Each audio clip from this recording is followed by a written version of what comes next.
feel like I'm being pulled in 3 directions sometimes.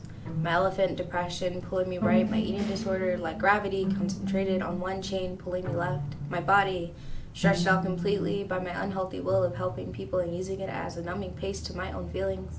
I wish they could see me, because Mia is screaming at me. Every time I even look at food, she tells me starving feels better than eating and I don't deserve to fuel myself. I feel euphoric every time I just fill up on water. And the only decent meal I ate that day comes out my throat, because it's an accomplishment to derive myself. When I eat, I feel like there's an impending doom, watching every second I have left to run into a bathroom. Every time I struggle to gag, I get so worried. Like I just committed the worst sin. When it finally comes out, it feels like I can be beautiful again. Mia pats me on the back to tell me I did a good job.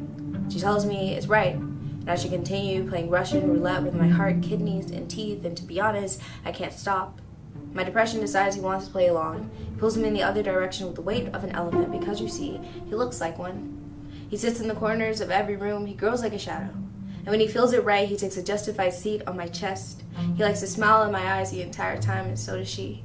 Sometimes they say the same thing. You aren't good enough. Your body isn't good enough. You are ugly. You can't be loved until you're perfect. You have to be the silhouette you'd fall in love with. Isolation is your key. Beginning to feel like a puppet or toy. And someone is just pressing the wrong strings. Pressing the wrong buttons or pulling the wrong strings. I feel like my life isn't my own anymore. Then I get angry about that. Then I get sad that I get angry. I'm a Rubik's Cube, I guess. I make sure no one knows it exists. I don't think I want them to see me anymore.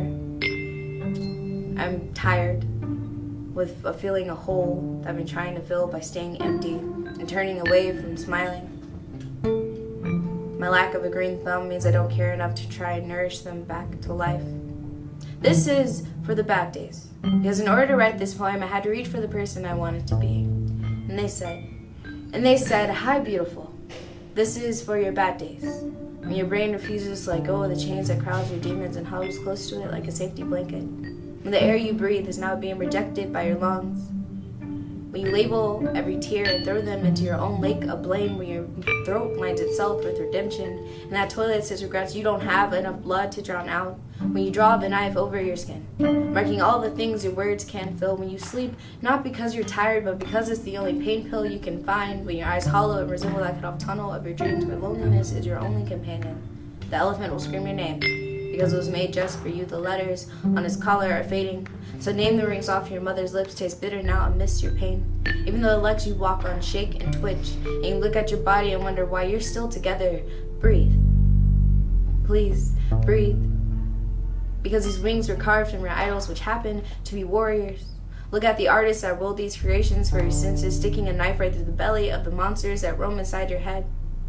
Let the silent screams of pain fill your ears and eyes with beauty. Let that beauty roll off your soul like honey, slow and sticky, so you can hold on to it for a little while. And fold it into a little purple envelope when you forget that this is not the end of you. You are still here. And regardless of what you may think, you are loved. You are the dandelion amongst roses, the wildflower on the side of the highway. The world is your own. Your love is your own, send it off like a seed in the wind. They'll watch over the lions whose roars is so little, and as their roars grow, so will your trees. In the end, you'll both grow out. You go out like a force of nature. Remember that this is not the end of you. You are still here. Remember that your body is not garbage. You can't recycle the damage. Remember, you deserve to care for yourself. Remember, you beautiful are a star. Some stars don't know they shine, and just like these bad days, you are and never will be a mistake. You're just the last missing piece of a puzzle called beauty.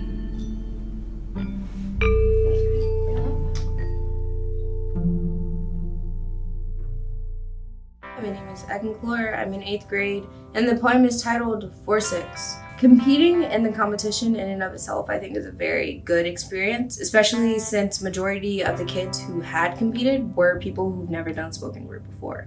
And it's something I think all writers should do at some point, because like when you speak it, it comes to life.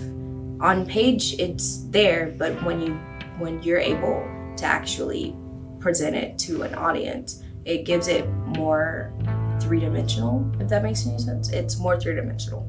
When I wrote this poem, I wasn't in a good space. I really wasn't. Still struggling. But This poem was a way of me coming to terms with the fact that I was sick and coming to terms with the fact that I wasn't alone and it wasn't how I thought it was.